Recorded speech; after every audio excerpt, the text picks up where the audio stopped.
Can anyone tell me what on earth is going on with the Spotify top 10? Literally, there are 3 of these in the top 10 on Spotify.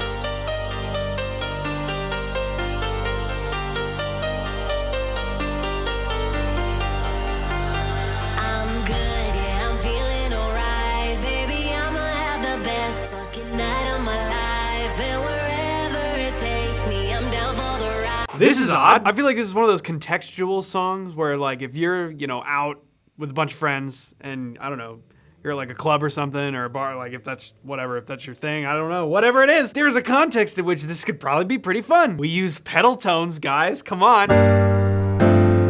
Right? It's something, kind of. Oh, okay, all right, yeah. Anyways, I don't think I'm giving anybody any new news by being like, hey, this comes from this. Listen up, here's the story. Yes! Okay, this is amazing. I do actually want to see how it compares in terms.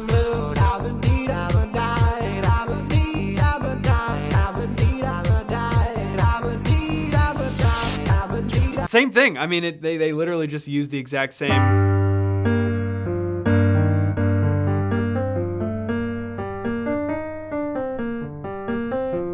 With the pedal tone, which is just, for those of you who don't know, a bass note held out on the bottom of everything else, even if there's changing.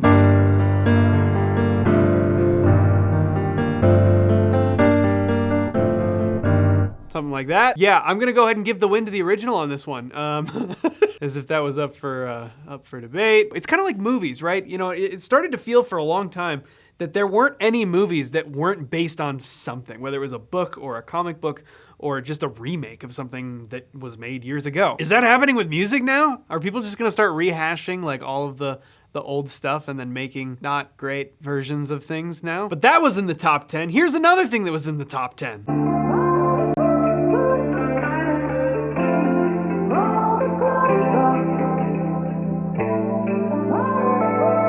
I'll say that already this is more interesting to me personally than the last one. There's some nice chords going on in here. 4, I can argue, it just sounds like a 4, you know what I mean? Maybe it's because we inherently know the key that this original song is actually in, but for some reason, I don't know, that just strikes me as a 4.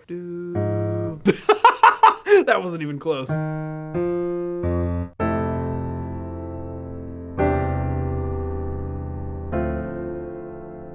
Four, 3, 2, man. It's always so effective, right? You just have this nice major 7 chord on the 4, drop it down. You can either do a minor 7th or even make it like the 1 chord just with the 3 in the bass, however you want to do it, and then landing on that minor 7th chord on the 2. So nice. Hey guys, Future Me here. I just want to jump in, and before we continue on, I'll let you know that you have until Friday, September 30th to get a hold of the Improv Essentials bundle. It is 3 courses for the price of like literally less than 1. I think it's at $270 if you bought them all full price outright, and it's $99, and you get access to our entire library of improvisational content. So if you've ever wanted to start learning how to improvise, this is the place to start. It contains 3 full courses with tons of downloadable resources and PDFs, backing tracks, all kinds of stuff. We're going to talk a little more about that in a little bit. All right, let's jump back into it.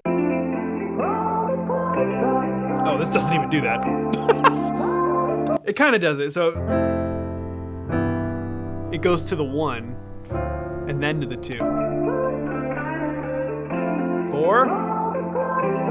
Now 3. Ooh, minor 6.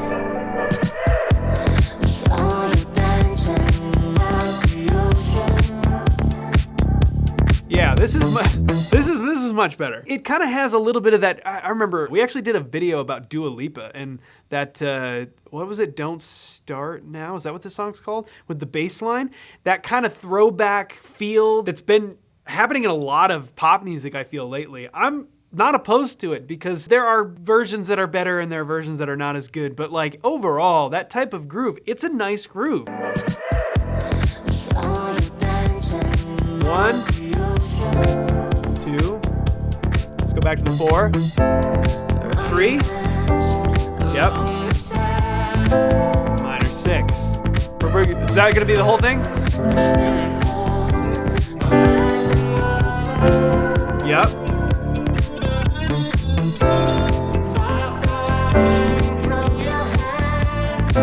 Yeah. Here's a fun fact, and I saw a TikTok about this, and for the life of me, I can't find this TikTok again, nor do I know who made it. But they were making the point about how when you look at a lot of the pop and the ultra successful bands and musicians from decades past, think the Beatles, for example. When's the last time Paul McCartney put out something that made it into the top 10 on Spotify? What Elton John is doing here is really brilliant because he's basically just rehashing his own top hits to make them top hits again. It's kind of brilliant, you know, and for the life of me, I can't remember who made the TikTok. If I can find it, I'll be sure to put it in the link down below. But here's an interesting question. Tell me, do any of you prefer the new one? Like, be honest, and it's totally okay, and I don't want anybody arguing about this in the comments or anything, but like, I'm genuinely curious if anybody really prefers the new one over this. Come on.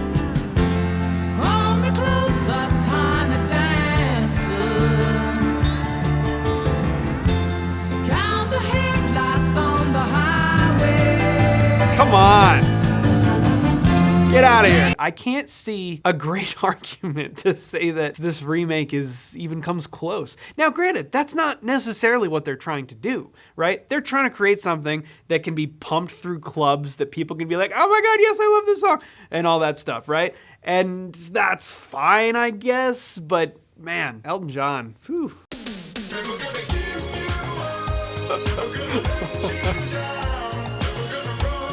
Never let you down, baby. Gravy.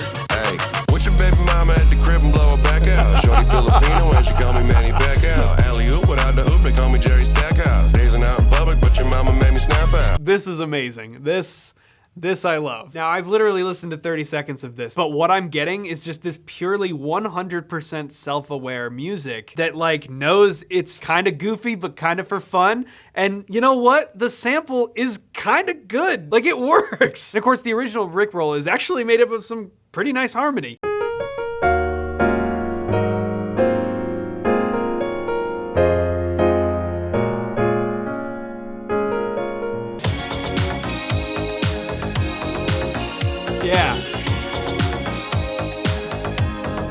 Yeah, I mean, it's...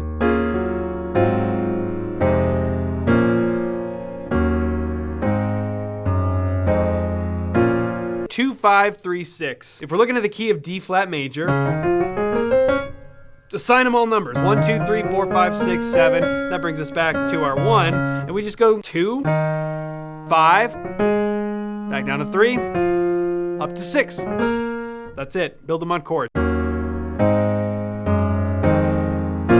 There you go. Now you can Rickroll people on the piano. Not that hard, but really functional and sounds nice. Never gonna give you up, never gonna let you down, never gonna run around and desert you, never gonna make you cry, never gonna say goodbye, never gonna tell a lie and hurt you. That's it. That's all it is. And it translates quite well. Little, all the mamas love me now. I think I'm being brittle. Flex the rainbow, bag it like some Skittles. Gravy, why you out of pocket? Stop it. I know. I'm getting money, gravy, Crockett. Drop. Never take a L no more. Never take a damn thing slow. All I know is chase this dough. Ain't get money to me.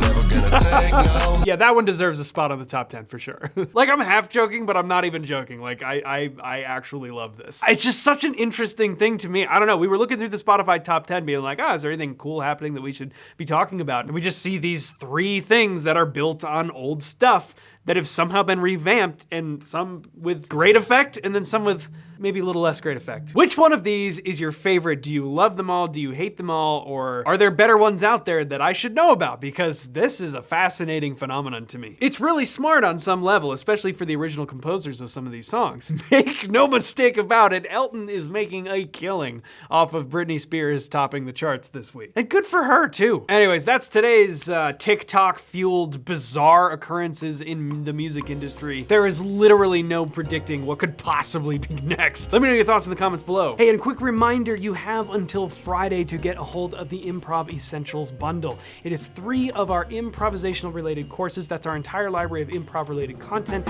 So if you've ever wanted to start learning how to improvise, you can get all 3 courses right now for the price of literally less than one. It's about a $270 value if you bought each of them individually, available just until Friday for $99. So be sure to use the link in the description to take advantage of that. You're gonna get an intro to improvisation, which if you've never improvised before and you've been looking for a place to start, this is where you wanna start. It will take you from not having done it to having an understanding of what it is, how it works, and we will get you playing early on in the course so that you can start getting some practice in and start feeling out what improvising even feels like. And then once you've done that, it's helpful to add some more context, add some more harmonic knowledge and information so that you can be better equipped to play what you want to play. And that's where making sense of modes comes in really, really handy. It's going to break down what modes even are. How do you make them? How do you find them? How do you hear them? And most importantly, how do you use them? Both of those come with custom-made backing tracks that we made specifically for this course that you can download and use forever for whatever you want to use them for. In fact, you're listening to them underneath this right now. And then finally, once you've gone through the intro course and now you've got some modes information under your belt, we're going to put it all to the test with our improv obstacle course taught by the director of jazz studies at Purchase College, my alma mater, and one of my most influential professors, David De Jesus. He put in an incredible amount of work to put this course together for you guys, and it is included in the bundle. You only have until Friday, just a couple more days to take advantage of that sale. Remember, it's almost $300 worth of our course content available for $99 using the link in the description below. It is the best way you can support the channel. It helps us continue doing what we love to do, which is creating this content for all of you. So we want to thank you so much for your support. It means a ton to me, and I'm really, really grateful to all of you who have bought courses so far. It means a lot. So thank you, thank you, thank you, and be sure to check that out using the link in the description below. Once again, thank you so much for your time. Thanks for watching the video, and we will see you in the next one. The most notorious case of call and response going wrong was in 1862 when Bach called Ella Fitzgerald to accompany his performance at Red Rocks the next night. She infamously ghosted him and never gave a response. Bach was so enraged that he improvised and created his toccata and fugue in D minor on the spot, live at Red Rocks in front of hundreds of Colorado stoners and hipsters.